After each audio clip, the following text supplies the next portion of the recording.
안녕하세요. 네, 안녕하세요. 네. 네. 최근에 이제 치매 환자분들 또 이제 여기 오신 분들 해당 사항이 있을지 모르겠지만 65세 미만의 우리가 이제 조발성이라고 하거든요. 초록이 이제 나이가 젊은 분들한테 인지장애, 치매가 생기는 분들이 많이 계셔서 그분들을 대상으로 이제 뭘 얘기를 해드릴까 하다가 사실 이제 보호자분들이 제일 힘든 내용이 환자분이 가지고 있는 이상 행동이실 거예요. 자, 내가 돌보는 나의 치매 가족분은 이런 이상 행동이 전혀 없다. 한번 손 들어 보시겠어요? 네, 아무도 없으시죠? 네, 없을 리가 없습니다. 근데 왜 그런지 제가 말씀을 조금 드릴게요. 근데 사실 이제 여기서 말씀드린 치매 환자분은요, 알츠하이머병만 말씀드리는 건 아니에요. 사실 우리가 치매의 원인이 대략 거의 한 75% 이상이 알츠하이머병입니다. 근데 그 외에도 혈관성 치매, 루이체성 치매, 또 제 외래 이제 지금 입원하고 계신 분은 자가 면역성 뇌병증에 의한 치매도 있으시고, 크루츠펠트 야코병, 일반적으로 이제 광우병이라고 많이 알고 계시죠? 그런 병에 의한 치매도 있고, 파킨슨병, 또 진행성 핵상마비, 아주 여러 가지의 치매를 일으키는 병들이 있긴 있습니다. 근데 이제 대략적으로 말씀드렸던 것처럼 거의 한 70% 이상은 알츠하이머 병이다라고 생각하시면 되고, 그래서 오늘 말씀드리는 여러 가지 이상 행동과 그런 증상에 대한 대처 방안들은 알츠하이머 병 위주로 생각을 하시면 되고, 거기에 이제 각각의 다른 파킨슨이라든지 전두축두엽 치매 그런 경우에는 거기서 약간 변형시켜서 생각을 해보시면 됩니다.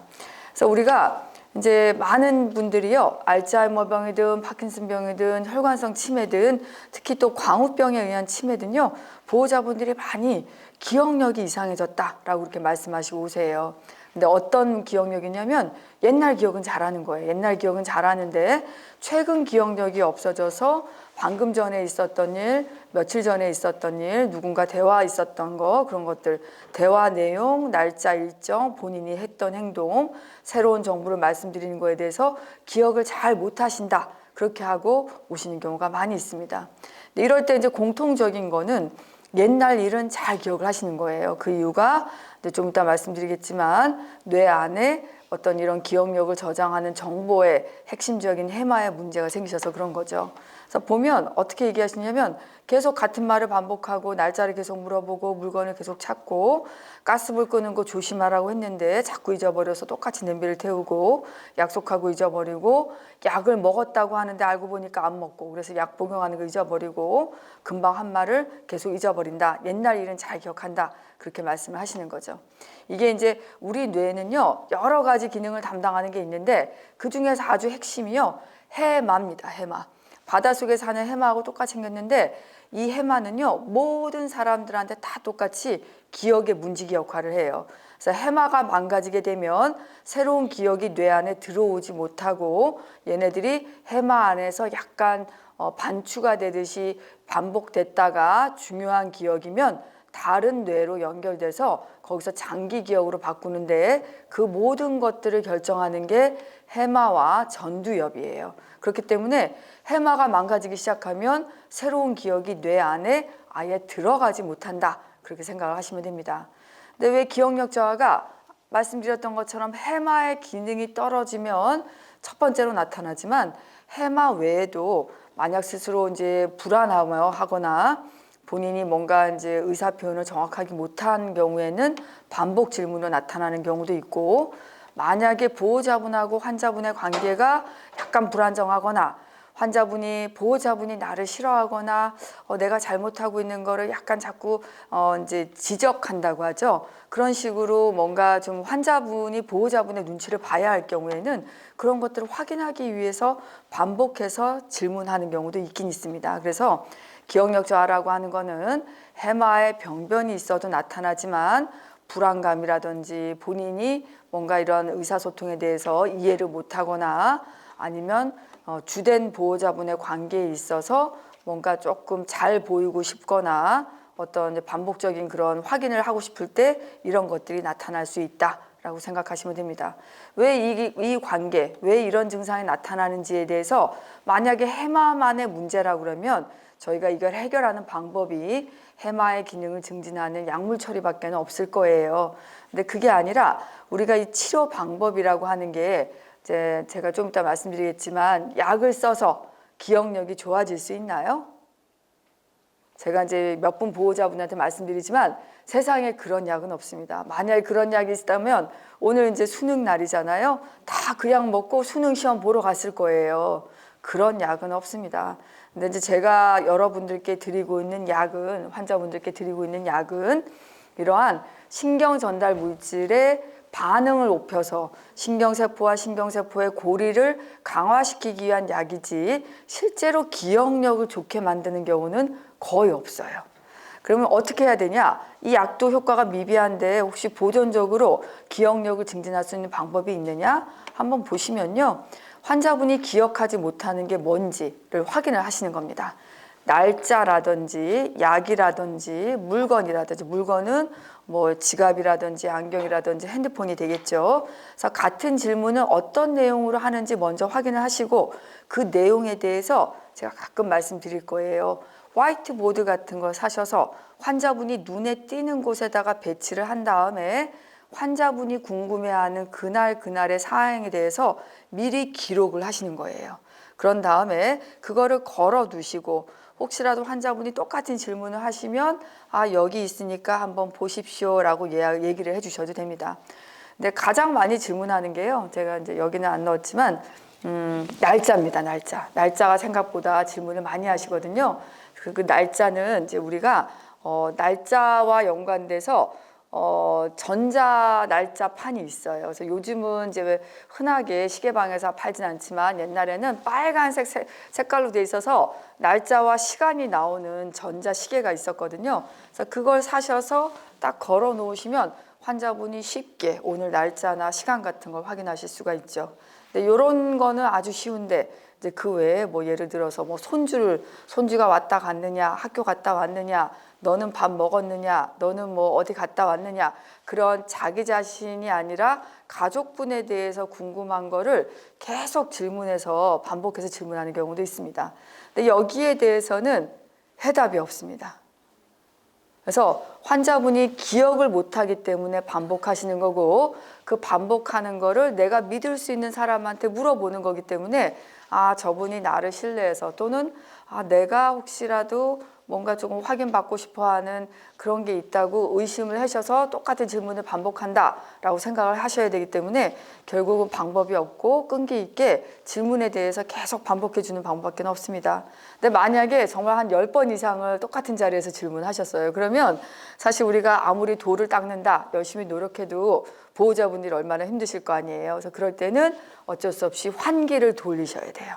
그래서 아, 이제 이 질문을 그만하셨으면 좋겠다라고 생각되시면 환자분이 좋아하는 뭐 텔레비전 프로 뭐 그런 것들을 틀어주신다든지 아니면 밖에 나가서 산책을 하고 오신다든지 집에 뭐 나무라든지 꽃이라든지 뭐 키우는 동물들이 있으면 그 동물들하고 연관된 얘기를 하시면서 약간 주의를 한번 돌려보시고 그러면 워낙 기억 장애가 있으시기 때문에 본인이 방금 물어봤던 내용에 대해서 기억하지 못하고 잠깐 딴 생각을 또 하시게 될 겁니다. 그렇게 주의를 돌리는 방법밖에 없습니다. 근데 그게 같은 질문 반복하실 때고요. 두 번째는 물건 찾는 겁니다.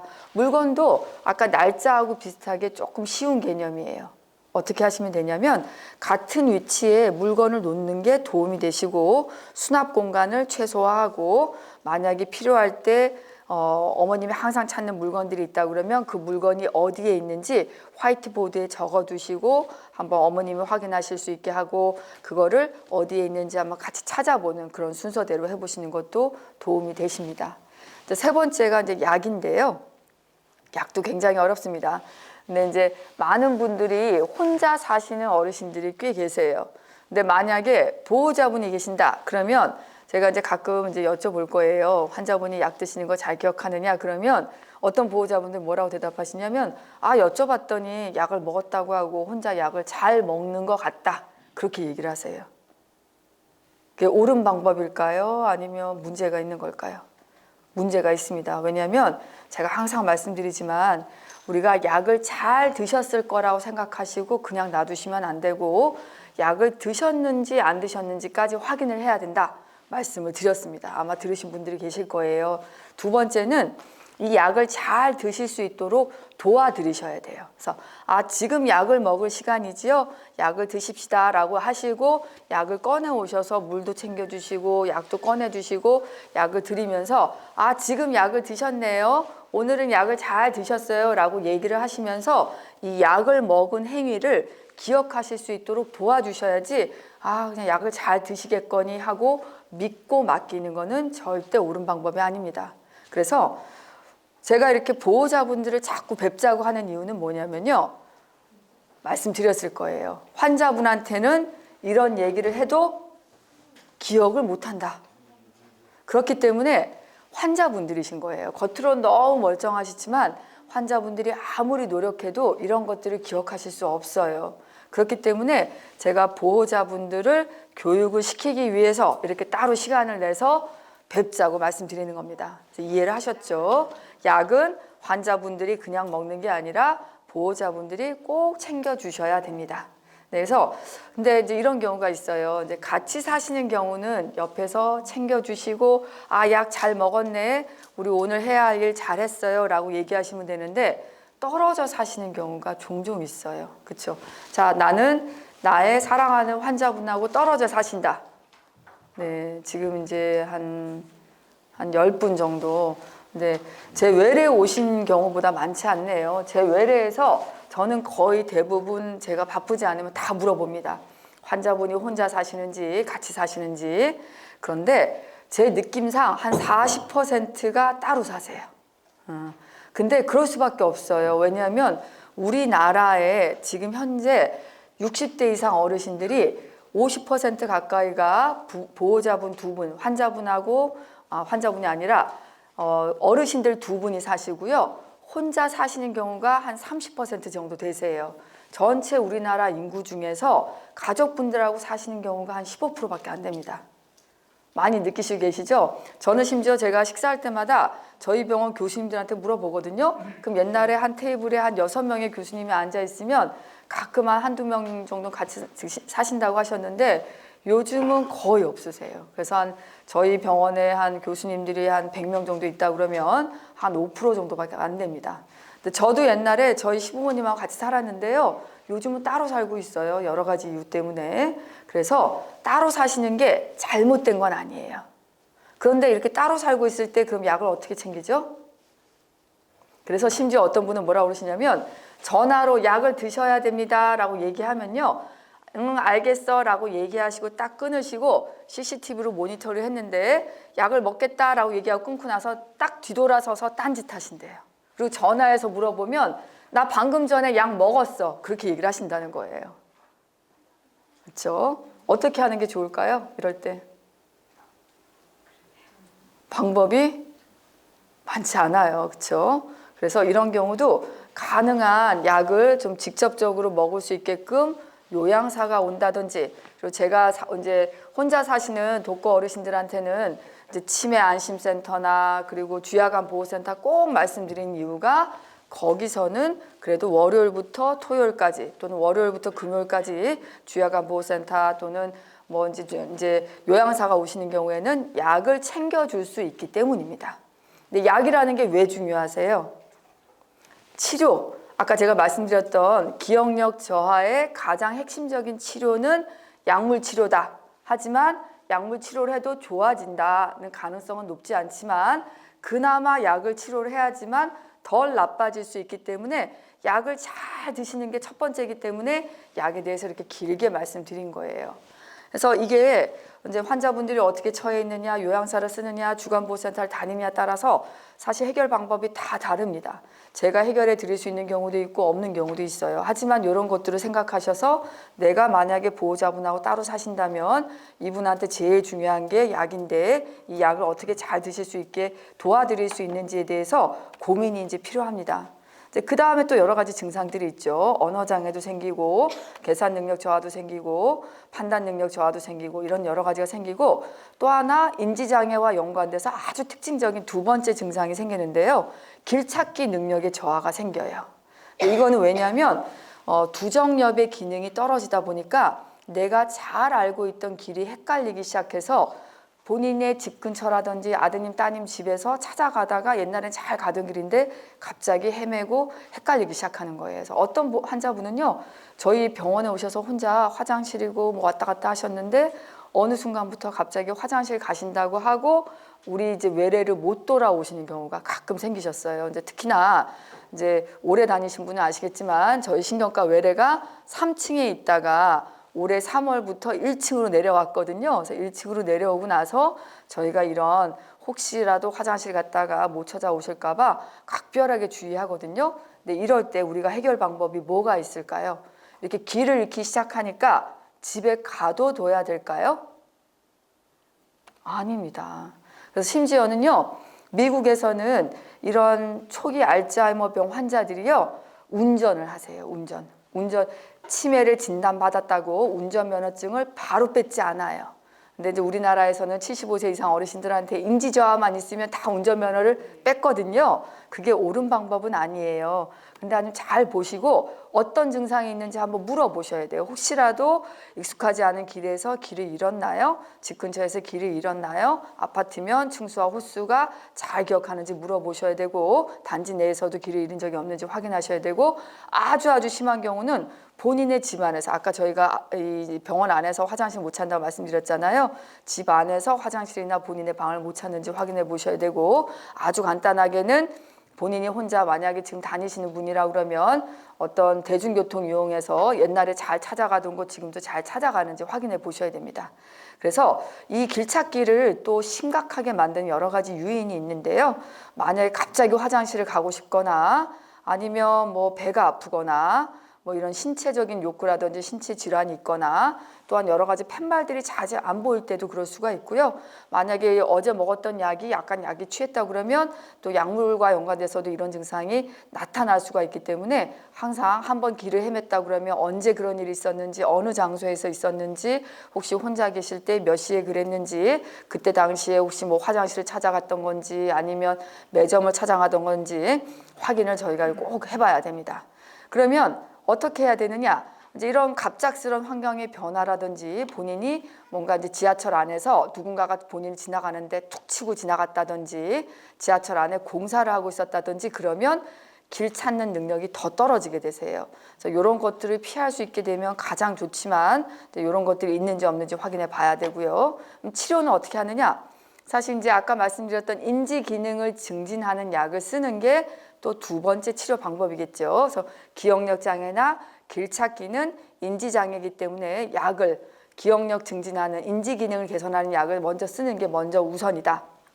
그러면 길을 잃기 시작할 때 보존적인 방법으로 뭐가 있을까? 그래서 주머니에 보호자분의 휴대폰 번호, 집 주소를 자주 입고 다니는 옷에 꼭 넣어주시고요. 제가 이제 요즘 저희 이제 연구 간호사님이 물어보고 계실 거예요. 혹시 길을 잃어버린 적이 있으면 지문을 사전 인식 등록을 하신 게 있으시냐라고 물어봐야 되고요. 그 다음에 혹시라도 배회하는 건 뭐냐면 길찾기는 밖에 나가서 본인이 의지를 가지고 어딘가를 가려고 하다가 길을 잃어버리시는 거예요. 배회는 뭐냐면 아무런 이유 없이 밖에 나가서 돌아다니시는 겁니다. 그래서 길찾기 장애하고 배회는 완전히 달라요. 그래서 길을 잃어버리셨을 때는 집안에 가둬두시면 안 되지만 만약에 특별한 이유 없이 자꾸 밖에 나가시려고 하고 밖에 나가서 집을 못 찾아오는 증상이 있을 때는요. 그때는 약간 못 나가게끔 하셔야 돼요. 그래서 이렇게 배회하는 증상이 혼자 계실 때 많이 심하고 어느 순간에 밖에 나가서 못 들어오실지 모를 경우에는 그냥 길을 잃어버리시는 경우에도 우리가 배회 감지기를 부착하도록 도와드리고 있습니다. 그래서 이런 경우에 이제 저희 강서구 치매 안심센터 조금 이따 말씀하실 텐데요.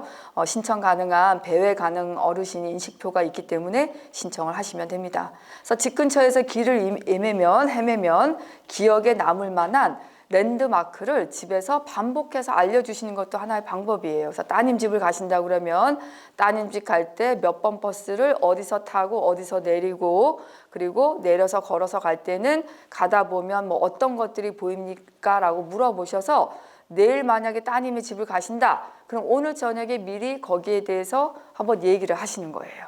그래서 리마인드를 하시고 그러고 난 다음에 내일 갔다 오시고 나면 잘 갔다 왔느냐, 어제 우리가 얘기했던 이정표대로 갔다 왔느냐, 다시 한번 순서대로 얘기를 해보셔라 라고 얘기를 하시면 됩니다. 집안에서 화장실을 못 찾는다, 뭐 방을 못 찾는다 할 때는요, 화장실에 이제 흔하게 쓰는 방법이죠.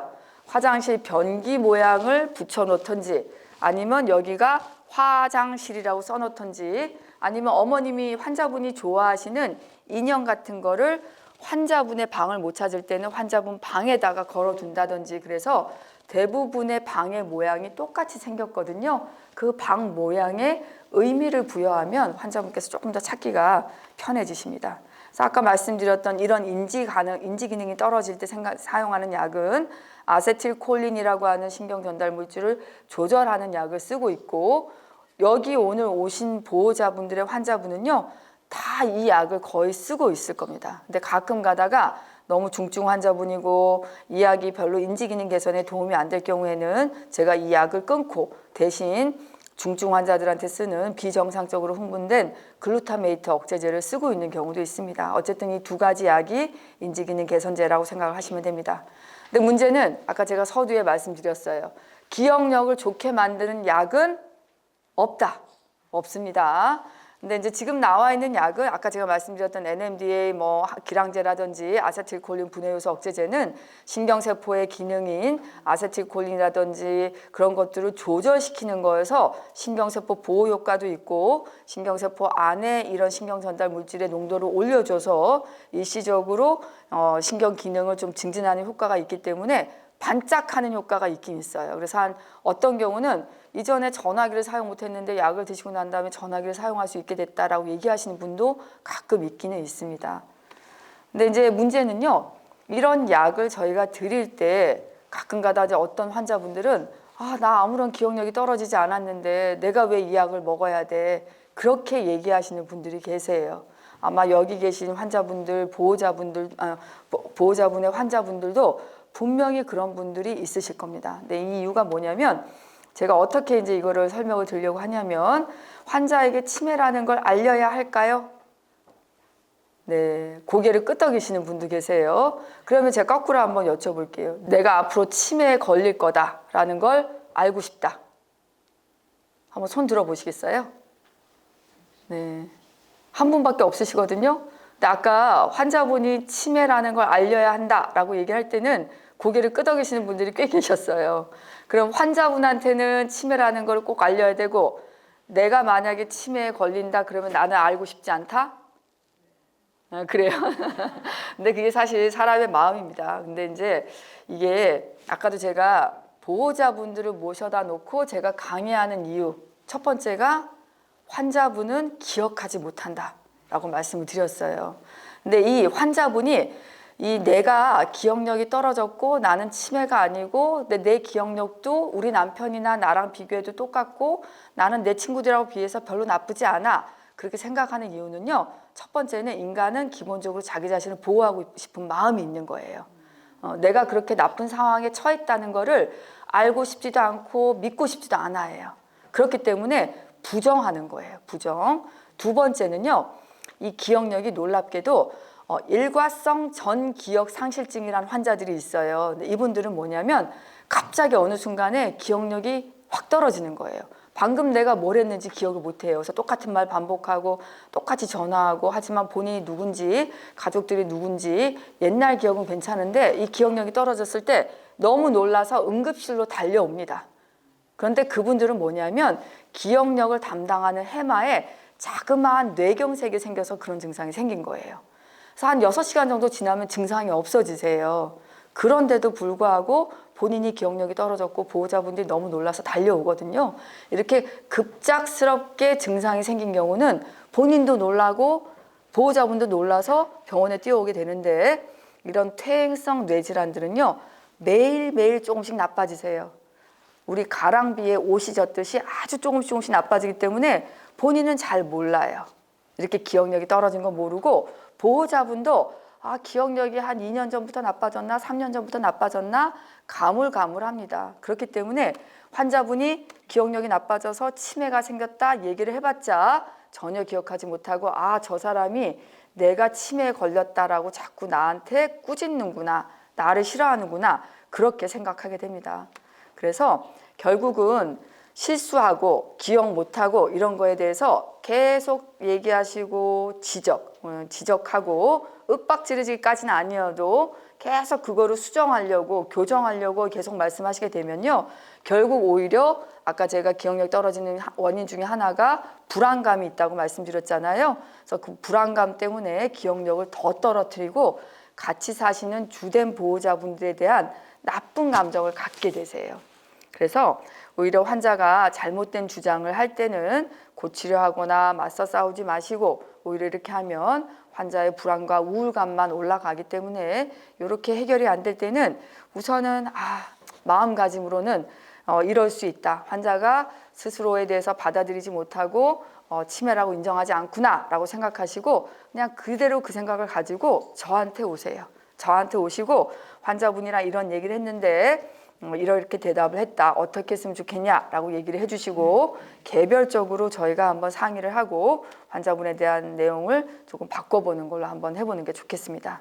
그리고 두 번째는요, 이제 환자분들은 아주 간단한 거는 이해하는 경우도 있어요. 그래서 아까 이제 제가 지금 최근에 생각나는 것 중에 하나는 이제 약을 워낙 못 드셨던 분인데 약을 조금 잘 드시게 됐던 분도 계셨고, 그리고 이제 인지활동 워낙 안 하셨던 분인데 일주일에 한 2번 정도 이제 주야간 보호센터나 치매안심센터 다니시면서 굉장히 이제 즐겁게 처음에 오실 때보다 인지 상태나 다 좋아졌다고 말씀하신 분이 오늘 한 2분 정도 계셨어요. 그래서 뭔가 이제 잘할 때, 제가 이제 치매안심센터 처음 다니거나 주야간 보호센터 처음 다닐 때 보호자분들한테 항상 첫 번째 말씀드리는 게, 거기 다니면서 예뻐지고 인지 기능이 좋아졌다, 무조건 칭찬하라고 말씀을 드려요. 그래서 이렇게 칭찬을 했을 때는 오히려 환자분이 약간 자신감이 생기고 불안감이 없어지기 때문에 똑같은 행위를 했어도 조금 잘하는 것처럼 보이게 됩니다. 그래서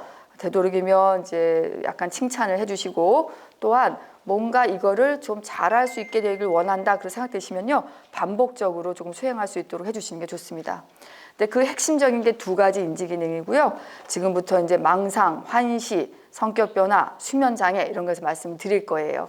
신경 행동 증상으로 가장 흔한 게 망상이에요. 그래서 3대 망상이 있거든요. 도둑 망상, 부정 망상, 버림 망상이에요.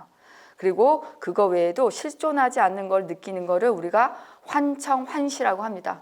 근데 망상은요, 현실에 맞지 않는 잘못된 생각인데 중요한 건 뭐냐면 아까 기억장애도 별로 방법이 없다 말씀드렸어요. 받아들이고 못하는 걸 도와드릴 수 있는 방향으로 해야 된다 말씀드렸고, 망상도 아무리 설득을 해도 해결이 안 됩니다. 왜냐하면 정상적으로 유지가 되던 신경세포 회로가 망가졌기 때문에 남아있는 신경세포끼리 비정상적으로 연결이 돼버렸기 때문에 잘못된 회로가 연결이 된 거예요. 깨부술 수 있는 거는 약밖에 없습니다. 그래서 절대 이거를 설명을 해서 우리 손자가 절대 그거 훔쳐간 거 아니에요. 남편분이 지금 꼬부랑 할아버지인데 밖에 나가서 어떻게 딴 할머니를 만나요? 그런 거 설명해봤자 아무런 도움이 되지 않습니다. 약을 써야 되고요. 그 외에 이제 초조함, 우울, 불안, 다행감, 무감동 이런 것들은 이제 여러 가지 이제 이런 증상들이 좀 생길 수가 있는데, 그 중에서 이제 가장 흔한 행동들이 이제 무의지, 의지가 없고 아무것도 안 하려고 하고 굉장히 우울해하고 보호자분만 만나면 울고 자꾸 집에 가시려고 하신다고 하고 그런 증상들이 생기는 경우도 있고, 그 다음에 약간 좀 불안하고 초조해하시고 그런 것들이 있거든요. 그래서 공격성은 왜 나타나는지 쭉 말씀을 드리면 이제 여러 가지 이유가 있는데, 우선은 이제 우리가 공격성이 이제 사소한 일로 화도 내고 목욕이나 외출을 권유하면 소리 지르고 욕을 하고 본인에게는 아무런 문제가 없다고 생각하고 다른 사람을 때리고 물건을 던진다, 이제 이런 것들이 일반적인 예시거든요. 근데 이제 이게 왜 생기느냐, 아까 말씀드렸던 뇌 회로가 망가지면서 남아있는 회로가 너무 튼튼해져서 이런 이상 증상들이 나타나는 겁니다. 근데 여기서 이제 중요한 게 또 하나는 다른 사람하고 상호 관계라든지 본인이 익숙하던 행동을 잘 못해서 생기는 경우도 있고, 본인이 이제 안전한 공간이라고 생각했는데 갑자기 이 공간에 대해서 위협으로 인식해서 화를 나는 경우들이 있어요. 근데 여기에 대해서 이제 제가 이제 말씀드리고 싶은 이유는 워낙 화를 안 내시던 분인데 이제 보호자분, 뭐 간병인이 바뀌거나 요양인이 바뀌었을 때 생기는 경우도 있고, 가끔 가다가 이제 주야간 보호센터에서 가까이 지내던 뭐 또 그 프로그램 같이 이용하던 분들 중에 누군가랑 싸우고 난 다음부터 화를 내시는 경우가 있어요. 근데 그 안에 항상 내재되어 있는 게 다른 사람하고 상호관계로서 그 사람의 행동에 대해서 놀라는 그런 것 때문에 그럴 수도 있고, 또한 이제 그 사람들이 약간 독립성을 침범할 때 그게 이제 환자한테 위협으로 인식되고, 그러면서 환경 변화와 우울한 기분 때문에 공격적으로 나타나는 경우가 있습니다. 그래서 이럴 때는 왜 화를 내는지 그 유발 요인을 확인을 해봐야 돼요. 그래서 배뇨라든지 아니면 주변에 사람이 바뀌고 바뀐 사람들 중에 누군가가 조금 이렇게 좀 소란스러운 사람이 있는지, 환경적인 이유인지, 그 여러 가지 환경 때문에 스트레스 요인이 생기는지 확인을 해보셔야 되고, 만약에 이제 이런 거 외에도 보호자의 도움을 거절한다고 하면 여기서 이제 가장 핵심적인 거는 아까 제가 이런 공격적인 행동을 할 때 집에서의 이런 공격적인 행동은 주된 돌보자와 뭔가 컨플릭트가 생겼을 가능성이 있어요. 그래서 만약 요양사와의 문제점이면 요양사를 바꾸시는 거를 고려를 해보시고, 만약에 돌보시는 주된 보호자인 나와의 문제점이면 나 말고 다른 사람이 조금 나쁜 얘기를 하게끔 얘기를 하시는 겁니다. 그래서 예를 들어서 약을 안 먹는다고 막 이렇게 여러 번 얘기하시면 환자분이 화를 내고 공격적인 행동을 보일 때는 저한테 오셔서 약을 먹게끔 설득을 해달라라고 얘기를 하셔야 되고, 만약에 그게 아니라 뭐 다른 뭐 이유가 있다 그러면 다른 뭐 목욕을 좀 이따 얘기하겠지만 목욕을 안 한다 그럴 때는 다른 둘째 따님이나 뭐 다른 아드님이 와서 뭐 이거 목욕을 하시도록 얘기를 한다든지, 그런 어떤 나쁜 말을 해야 되는 사람들을 약간 돌려가면서 나 말고 다른 사람이 하게끔 바꾸는 것도 하나의 방법입니다. 근데 결국은 이제 이거 외에도 이제 망상 굉장히 힘든 일이죠. 그래서 망상은 물건을 훔쳐갔다고 의심하고, 배우자가 바람을 피운다고 의심하고, 자식들이 버릴 거라고 생각하는 거, 이게 이제 가장 흔한 아까 말씀드렸던 3대 망상이고요. 그 외에 이제 우리 집이 본인 집이라고 아니라고 생각하고 나가고, TV 내용을 진짜라고 생각하기도 하고, 거울 속에 자신의 모습을 못 알아보고 대화하는 경우도 있습니다. 그래서 이것도 마찬가지로 뇌신경세포가 손상이 돼서 비정상적인 회로가 활성화되기 때문에 생기는 겁니다. 그래서 도파민이라든지 세로토닌의 불균형에 의해서 나타나는 거고요. 이런 경우에 청력이라든지 시력이 떨어지게 되면 더욱 의심 증상을 보이기도 하고, 본인이 기억하지 못하는 상황을 받아들이기 힘들기 때문에 그 요인을 외부로 투사해서 의심하기도 해요. 예를 들어서 내가 어디다가 물건을 숨겨뒀는데 그 물건을 숨겨둔 데를 어딘지 기억을 하지 못하고 뭐 손주가 왔다 갔다 그러면 아, 손주가 가져갔구나 라고 이제 의심을 하게 되는 거죠. 그래서 이런 망상의 대부분의 이유가 첫 번째는 기억력 저하 때문에 생기고, 두 번째는 항상 말씀드리지만 보호자와의 관계 때문에 두 번째로 생기게 됩니다. 그래서 어떻게 해야 되느냐? 아까 말씀드렸던 여러 가지 행동 조절하는 약을 써볼 수도 있는데요. 항상 이런 망상을 보이거나 이런 이상 행동을 할 때 똑같습니다. 따뜻하고 부드럽게 대하고 환자의 주의를 다른 곳으로 이동시켜서 분산시키는 거, 그리고 이러한 증상으로 인해서 위험한 상황이 아니면 안전한 범위 안에서 이런 얘기를 할 수 있게끔, 아, 뭐가 보인다, 누가 물건을 훔쳐갔다 그러면 아, 네 라고 얘기하시고 그럴 수 있어요 라고 얘기를 해주면서 적절한 범위 안에서 그냥 환자분이 얘기하시는 걸 허용하시고, 만약에 이런 망상과 관련된 사람이 있다, 손주다, 며느리다 그러면 접촉은 되도록이면 안 하시는 게 좋습니다. 왜냐하면 그분을 만나면 그 망상이 점점 확대가 되는 경우가 있어요. 그래서 그렇게 하시는 게 좋고, 주변은 되도록이면 간단하고 정리하고, 물건을 자꾸 잊어버리고 물건을 의심한다 그러면 그러한 중요한 물건은 같이 숨기거나 아니면 같이 이제 약간 눈에 띄게 보일 수 있는 곳으로 놔두는 것이 필요합니다. 환시인데요. 헛것이 자주 보인다. 아무도 없는데 누가 있는 것처럼 혼잣말을 하고, 밖에 누가 부른다고 하면서 나간다고 하고, 애기 우는 소리가 나고, 어떤 냄새도 나고, 이제 벌레가 기어다니는 그런 증상을 호소하는 경우도 있을 수 있습니다. 그래서 이럴 때는 이제 언제 보이는지, 누구하고 있을 때 나타나는지, 환각을 유발하는 다른 요인이 있는지, 이게 위험한 상황까지 나오는지, 예를 들어서 벌레가 있다고 하고 벌레나 아니면 돌아가신 사람이 있는데 나를 공격한다고 생각하고 그걸 피해서 막 밖으로 나간다고 하면 이때는 안전에 위협을 미치는 상황이기 때문에 적극적으로 약물 치료를 해야 되고요. 근데 그 외에 만약에 그게 아니다 그러면 역시 마찬가지로 보존적인 치료를 해야 됩니다. 그래서 정말 우리 눈에는 보이지 않지만 환자 눈에는요 이러한 환시가 보이게 되는 겁니다. 그래서 이런 것들이 보일 때 너무 보호자분이 놀라지 마시고요.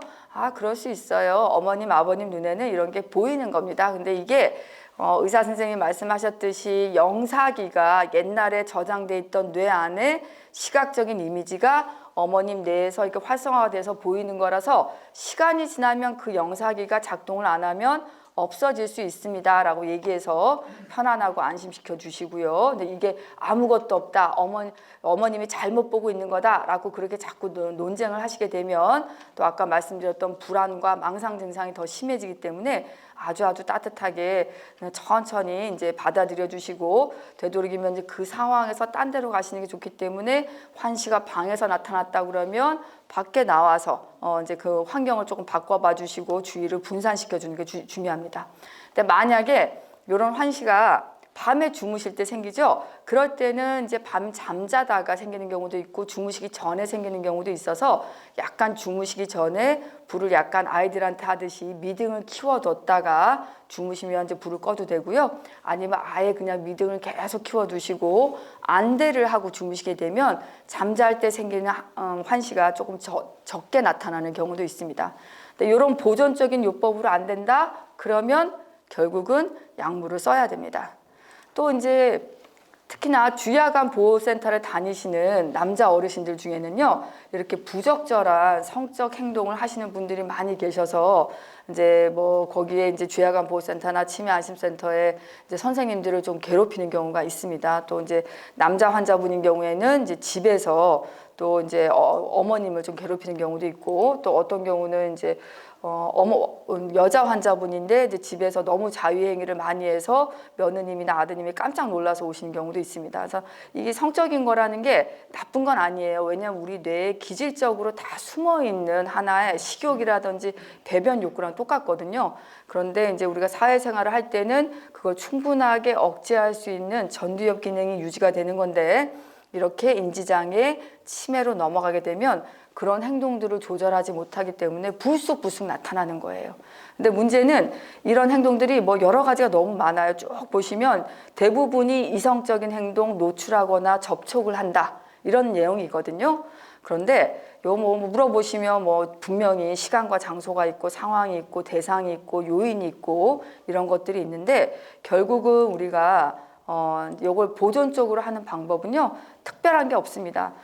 대부분의 남자 환자분들은요, 나이가 들어도 약간 자기 부인한테 애정을 받고 싶어 하는 것들이 있기 때문에 애정과 관심의 부족으로 뭔가 나를 챙겨달라는 그런 뜻으로 나타나는 경우도 있고 너무나도 지루한 경우에 약간 좀 장난처럼 나타나는 경우도 있고 그렇기 때문에 또한 어떤 경우는 뭐 집안 내 환자분을 자극할 만한 무슨 뭐 이게 이제 뭐 간병인이라든지 뭐 그런 사람들의 옷차림 때문에 유발할 수도 있다라고 하긴 하지만 결국은 뭐 이제 억제되지 않는 그냥 진압력 여기가 그런 곳이 아니고 이제 객관적인 행동을 해야 되는 곳인데 그런 게 안 되기 때문에 이제 그런 거거든요.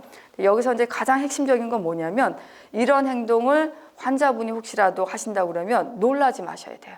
그럴 수 있다고 생각하시고 우선은 그 자리에서 잠깐 보호자분이 피하셨다가 한 1, 2분 정도 있다가 다시 들어오셨는데도 약간 좀 똑같은 상황이다 그러면 살짝 이제 뭔가 옷 같은 거 이렇게 덮어주시거나 아니면 뭐 수건 같은 걸로 살짝 이렇게 해주시면서 아이고 엉덩이가 나왔어요. 아이고 뭐가 나와서 너무 이제 추우시겠어요 라고 얘기를 하시면서 약간 좀 숨겨주시고 그러고 난 다음에 아 방금 전에 뭘 하셨어요 라고 물어보시고 아 이제 그런 행위를 했다라고 얘기하시면 아까 말씀드렸던 것처럼 왜 하셨느냐 뭐가 불편한 게 있느냐 뭐 욕구가 변화된 게 있느냐 그런 걸 물어보시고 아 내가 뭘 했어 나 아무것도 안 했어 그렇게 부정하실 경우에는 오히려 얘기를 안 하시는 게 좋습니다. 그리고 이제 이런 환경을 약간 좀 변화시킬 수 있도록 노력하시고 그래서 장난처럼 하시는 경우는 시간이 지나면 없어지세요.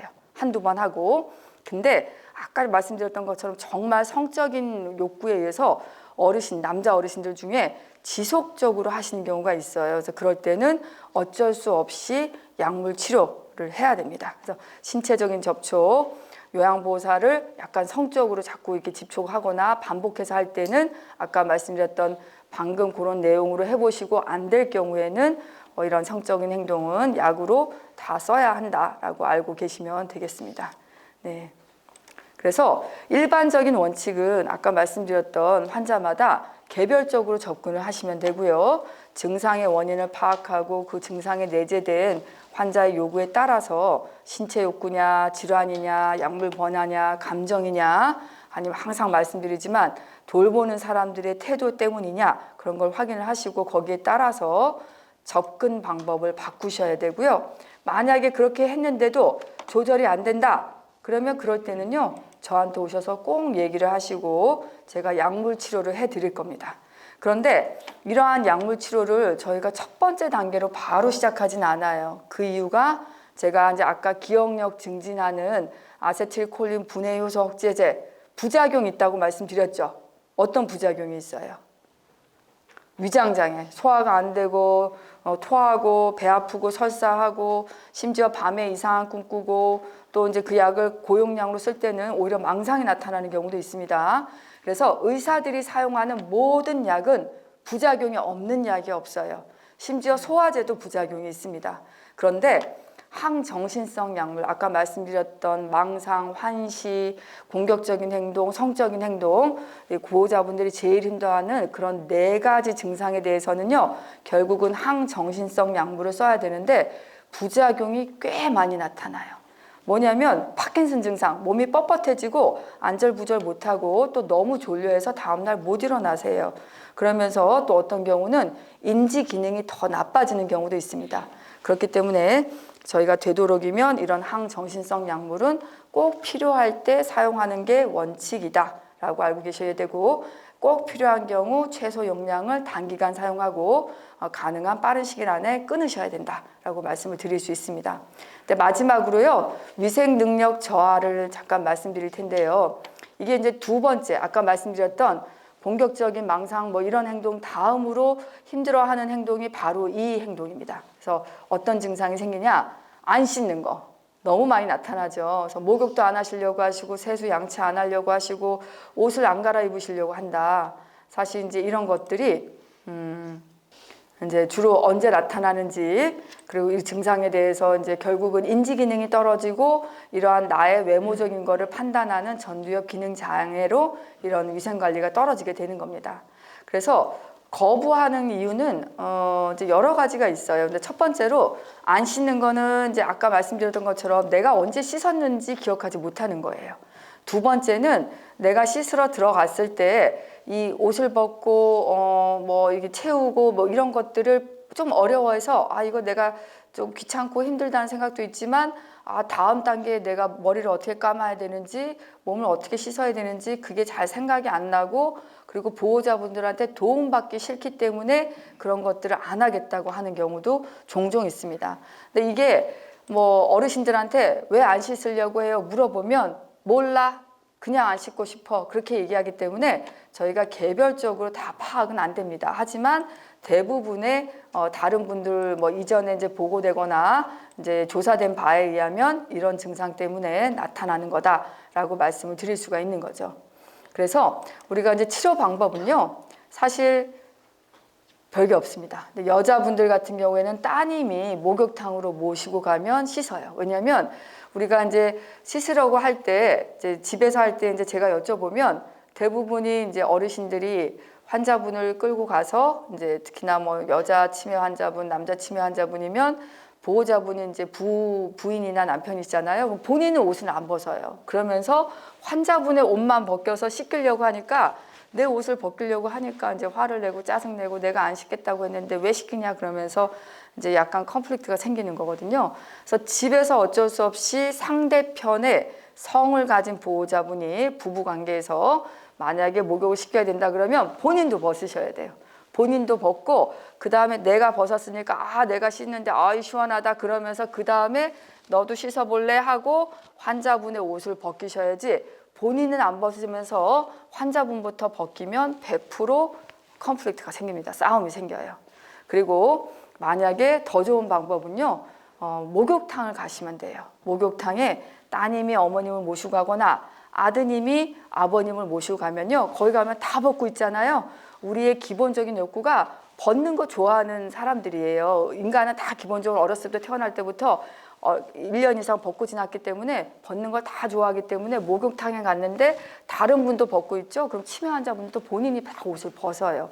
얘기 안 해도 벗습니다. 그래서 되도록이면 이런 방법으로 이용을 해보시고, 만약에 집에서 벗길 수밖에 없다 그러면 아까 말씀드렸던 그런 보호자분이 먼저 벗으시고 다음 단계 환자분을 벗겨야 된다라고 얘기하시고, 목욕을 할 때도 씻겨주는 거는 보호자분이 하셔도요, 나머지 환자분이 본인 스스로 약간 앞에를 씻고 있을 수 있도록 여기 나와 있는 것처럼 타올이나 뭔가 샴푸 같은 거 손에 쥐고 본인 스스로 뭔가를 하고 있다는 거를 하실 수 있게끔 해주시고, 나머지는 보호자분이 빨리빨리 시키시는 게 좋고, 그렇기 때문에 절차를 간소화하고 이때 어머님이나 아버님이 좋아하는 음악을 틀어주시고, 만약에 근데 이렇게 했는데도 정말 안 씻으시려 하신다 그러면 세워놓고 발부터 약간 물을 튀기시는 거예요. 튀긴 다음에 여기 젖었네요. 그럼 여기까지 이제 하고, 바지가 다 젖었으니까 바지를 갈아입읍시다 라고 얘기하시고 바지를 벗기시고, 그 다음에 팔도 약간 좀 젖힌 상태에서 윗도리도 젖었네요, 벗읍시다 라고 해서 단계별로 벗기셔야지 환자분께서 놀라지 않는 그런 상황이 됩니다. 그래서 되도록이면 이런 방법들을 이용해서 한번 벗겨보시려고 하시는 게 좋습니다. 옷도 안 갈아입으시는 분들이 계세요. 반복적으로 똑같은 옷을 입는 경우가 있고, 그리고 겨울인데 여름 옷을 입으려고 하고 밖에 나가야 되는데 잠옷을 입고 나가시는 경우도 있고, 사실 방법이 없거든요. 그래서 같은 옷을 계속 입으시려고 하면 그냥 똑같은 옷을 구벌해서, 근데 똑같은 옷 찾기가 어려우면 비슷한 색깔이나 비슷한 모양의 옷을 구비를 하셔서 입게끔 싸우지 않고 그냥 놔두시는 게 제일 좋은 방법이고, 그런데 겨울에 여름 옷을 입고 나가시면 안 되잖아요.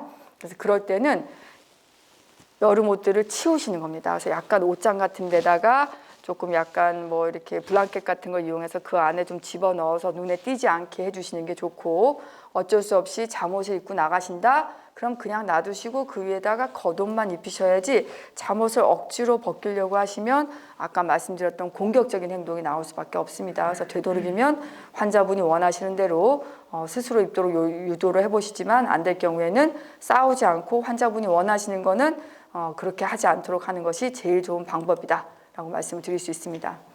대소변 실수가 있는데요, 사실 이제 제일 어려운 방법이에요. 첫 번째는요, 대변은요, 제가 항상 말씀드리지만 오히려 배 안에 변이 꽉 차 있어서 생기는 경우가 종종 있어요. 그래서 이런 경우는 우선 한 이틀에 한 번, 뭐 사흘에 한 번 관장을 해서 변을 왈칵 좀 보고 난 다음에 변 실수가 없어지면 이게 배 안에 숙변이 차 있어서 밀려서 나오는 거다라고 생각을 하시면 됩니다. 소변은요, 글자 그대로 뇌 안에서 이게 조절이 못해서 그런 겁니다. 우리가 생각해 보시면, 우리가 중고등학교나 초등학교 다닐 때 중간중간에 쉬는 시간이 있어서 화장실 가면 가기 전까지는 나는 소변을 마렵다는 생각이 없었어요. 그렇죠? 그런데 가서 막상 화장실 가서 소변 보려고 하면 나오나요? 안 나오나요? 나옵니다. 우리 뇌에서 소변을 조절할 수가 있어요. 근데 변은 글자 그대로 장에서 조절하는 거예요. 내가 억지로 앉아 있는다고 해서 변이 나오지는 않아요. 그래서 소변은 무조건 만약에 실수를 한다? 그럼 가다 보면 소변이 왈칵 나오는 거라서 타임드 보이딩이라고 합니다. 타임드 보이딩. 뭐냐면 한 2시간이나 3시간마다 미리 화장실을 가시는 거예요. 가셔서 앉아 계시면 소변을 보고 싶지 않아도 소변이 쫄쫄쫄쫄 나오는데, 나올 때 시간을 조금 두셔야 돼요. 잠깐 한 1분 정도, 한 1분에서 한 2분 정도 기다리시고 배를 마사지 하시고 배를 꾹 누르면 소변이 나와요. 그렇게 해서 미리 화장실을 가게끔 해주셔야 되고, 변은 아까 말씀드렸던 것처럼 뇌보다는 장 안에 숙변이 있을 가능성이 많기 때문에 일주일에 한 번이나 2번 정도 약간 관장약이라든지 변비약을 이용해서 대변을 왈칵 한번 보게 한 다음에, 그런 다음에도 실수를 계속하는지 보셔야 됩니다. 이런 걸 알려면 배설 습관이라든지 배설 시간을 조금 일지에 기록하고 규칙적으로 한번 해보시는 게 좀 도움이 되시겠죠. 그리고 두 번째는 제가 꼭 말씀드리고 싶은 것 중에 하나가, 밤에 화장실을 가시는 분들이 계세요. 혹시 그런 분 계십니까? 근데 그런 경우는요, 우리가 모든 환자분도 마찬가지인데 저녁 6시 이후에는요, 물도 드시면 안 돼요. 네, 과일도 드시면 안 돼요. 근데 대부분이 낮에 뭐 활동하시고 뭐 이게 주야간 보호센터 다니고 오면 저녁에 과일을 깎아서 드린 경우가 있는데 절대 그러지 마시고 모든 과일이라든지 그런 거는 아침이라든지 주야간 보호센터 갔다 오시면요, 주말에 드리시면 돼요. 평상시 안 들이셔도 됩니다. 그래서 저녁에는 최소한의 식사와 뭐 필요한 약과 그 약을 드시기 위한 아주 최소한의 물만 드신다고 생각하시고 나머지 음료나 식사는 안 하시는 게 좋습니다. 네, 그래서 우리가 이제 경과는요, 계속 나빠진다 알고 계시죠? 제가 항상 말씀드리죠. 네, 왜냐하면 퇴행성 뇌질환, 우리가 지금 노화를 막을 수 있나요? 못 막습니다. 그렇기 때문에 퇴행성 뇌질환은 처음에 어떤 분이든 경도인지장애로 오시는 경우가 많이 있고 초기 치매로 오시더라도 결국은 시간이 지나면 중기 치매로 넘어가고 그 다음에 말기로 또 넘어가게 되세요. 근데 말기로 넘어가기 전에 가끔 뭐 뇌경색, 뭐 암으로 사망하신 경우가 아니면 말기로 넘어갑니다. 그래서 그 단계별로 넘어가는 거를 조금 부드럽게 연착륙을 하고 또 환자분이 너무 고통스럽지 않고 보호자분이 고통스럽지 않도록 하는 준비 사항이라고 생각을 하시면 됩니다. 네, 그래서 오늘은 여기까지 말씀드리고요. 제가 이제 다음에 또 기회가 되면 보호자분들이 준비해야 되는 사항에 대해서까지 말씀드리도록 하겠습니다. 그래서 몇 가지 지금 질문이 들어왔어요. 네, 그래서 지금 운전 얘기가 나왔습니다. 사실 이제 제가 다음 슬라이드에 제가 준비가 되어 있는데 운전은요, 우선은 말씀을 하셔야 돼요. 지금은 운전해도 되지만 언젠가는 운전을 하시면 안 될 것 같다. 그러면 이제 환자분이 물어보실 거예요. 내가 왜 아무런 문제 없는데 나 계속 운전할 거야? 그러면 그래 지금은 뭐 운전 잘하시고 큰 문제 없는데 다음에 혹시 사고가 한 번이라도 나면 그때는 운전 안 하시는 게 어떨까요? 라고 여쭤봐서 보호자분이 여쭤보셔서 환자분의 대답을 이끌어내시고 환자분이 스스로 결정하게끔 하는 것처럼 하셔야 돼요. 그러면 내가 지금 그분들은 이제 인지장애가 있고 판단장애가 있기 때문에 교통사고가 내가 낼 거라고 상상을 못 하실 거예요. 그러면 당연히 나는 아무런 문제 없고 교통사고 낼 리가 없으니까 괜찮아. 하지만 나중에 내가 만약에 진짜 교통사고 나면 너가 얘기했던 대로 내가 운전을 안 하는 걸 한번 생각해 볼게. 그렇게 말씀을 하실 겁니다. 근데 그거를 기억장애가 있기 때문에 한 번만 얘기하셔서는 안 돼요. 여러 번. 특히나 밖에 나가서 식사하고 기분 좋으실 때 그런 것들을 반복해서 학습하시고 얘기하시도록 하고 혹시라도 환자분이 기억력이 떨어져서 방금 얘기했던 걸 기억 못 하실 것 같죠? 그러면 기분이 아주 좋을 때 이렇게 운전 안 하시겠다고 얘기하는 거를 비디오로 찍어 놓으세요. 핸드폰 비디오로 찍은 다음에 반복해서 보여주시는 거예요. 아, 이렇게 아버님이 어머님이 약속하셨어요 라고 얘기하시고 계속해서 리마인드를 해주시면 아주 중요한 거는 또 치매 환자분들이 일정 부분 기억할 수 있습니다. 그래서 물건을 분실하고 엉뚱한 장소에 보관했다고 거듭 말한다. 외출 운동 후에 집 주위에서 헤매고 다닌다. 그래서 첫 번째는 아까 제가 말씀드렸어요. 물건 분실하고 엉뚱한 곳에 보관하는 거. 그래서 이게 만약에 숨기는 건지 그게 아니고 그냥 정말 어느 장소에 두었는데 기억을 못하는 건지 그거에 따라 다르기 때문에 숨기는 게 아니면 아까 말씀드렸던 중요한 거는 우리가 아는 중요한 장소에 같이 놔둡시다 라고 얘기해서 서랍이라든지 저는 이제 눈에 띄는 하얀색 플라스틱 상자를 이용하도록 말씀드리거든요. 투명한 플라스틱 상자. 그거를 거기 안에다가 환자분이 좋아하는 거를 다 그 안에 넣으시는 거예요. 그래서 바로 환자분도 확인하고 보호자분도 확인하게끔 하시는 게 좋고. 근데 문제는요. 이게 이제 의심하는 경우가 있어요. 내가 남편이나 뭐 우리 딸한테나 내 지갑을 숨기기 위해서 숨겨두는 경우. 이런 경우는 사실 찾기가 어렵습니다. 그래서 fukushima 원전 있을 때 일본에 벌써 한 10년 됐잖아요. 그때 당시에 집에서 가장 많이 나온 게 현금이었대요. 그래서 거의 뭐 한 천억 가까이가 현금으로 나왔다라고 얘기를 하더라고요. 그만큼 나한테 소중한 거는 다른 가족분들한테 알리지 않고 몰래 숨기는 경우가 있어서 이럴 때는 이제 방법이 없고 함께 같이 찾으려고 노력해 보시고 못 찾을 경우에는 그냥 뭐 없어졌나 보다 잊어버리시고 딴 거 새로 사는 걸로 하자. 그렇게 해서 약간 좀 돌리시는 게 좋습니다. 또 하나 이제 집 주위에서 헤매고 다니실 때는 아까 말씀드렸던 것처럼 지문인식 등록하고 위치 추적기 앱 같은 거 설치하시는 거 꼭 필요합니다. 네. 이게 이제 중요한데요. 이제 한의학에 이제 심취해 계신데요. 그래서 이를 끊으라고 하기에는 굉장히 힘든 상황인데 양의학과 병행해도 괜찮을까요? 네, 뭐라고 생각하세요? 그러니까 지금 이제 보호자분이 이제 얘기하신 게 환자분이나 환자분의 보호자분이 이제 부부신데 이제 가족분이신 것 같아요. 이제 아드님, 따님이 어머님, 아버님이 둘 중에 한 분은 인지장애가 있고 한 분은 이제 보호자분이신데 지금 병원에서 가져가시는 약도 잘 드시고 계시는데 한의약도 같이 열심히 드시고 계신다. 이걸 말려야 되느냐, 말리지 말아야 되느냐 이제 질문을 하신 거예요. 어떻게 생각하세요? 옛날에 제가 이제 87학번이니까 제가 96년도에 처음에 전공을 시작했거든요. 그때는 이렇게 한의학 약 가져와서 먹겠다고 하면 그 자리에서 제가 말리고 다 버렸어요. 요즘은 그렇게 생각 안 합니다. 왜냐하면 이게 이제 아까 제가 말씀드렸듯이 저희가 드리는 약도 한계가 있어요. 약 효과가 한 30%밖에 없거든요. 그런데 이제 그나마 저희가 드리는 약은 임상 시험을 통해서 효과가 입증된 약이에요. 근데 한약들은 오래된 약이기 때문에 임상 시험이 되어 있지는 않아요. 그래서 효과가 있는지 없는지 몰라요. 한의사들도 모르고 저희도 모릅니다. 그런데 이 약을 드시는 행위 자체가 희망인 거예요. 내가 이 약을 먹으면 조금 나아지지 않을까, 우리 환자분이 좀 나아지지 않을까 그런 마음이기 때문에 너무 섣불리 그거 의미가 없고 하지 마시고 그렇게 하실 필요 없습니다. 근데 가끔 가다가 뭐 예를 들어서 한 달에 100만 원짜리 뭐 그런 약을 사시는 경우가 있어요.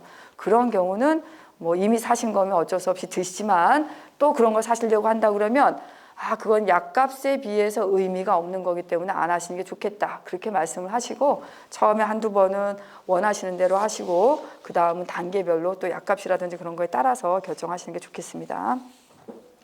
그리고 이제 단기 기억 장애가 있고 이제 굉장히 뭔가를 하라고 하시면 쉽게 포기하시고 못 하시겠다라고 얘기하시고 네, 길어진 문장에 대해서 집중도 어렵고 짜증도 많이 내고 네, 그렇죠. 네. 네, 아직까지 이제 이런 증상이 있는데도 간단한 일을 하고 계신데요. 너무 중요합니다. 일을 계속 하셔야 돼요. 네. 왜냐하면 아까 제가 운전이랑 똑같은 개념이에요. 실수를 해서 큰 문제가 생길 때는 그만두겠다. 지금부터 미리미리 얘기하시지만 실수를 하지 않는 이상에는 똑같은 그런 인지활동을 하도록 하는 게 굉장히 중요합니다. 그래서 심지어는 제 외래에는요, 오늘도 한 2분 오셨는데 82세인데 노인 일자리 사업을 계속 나가고 계세요.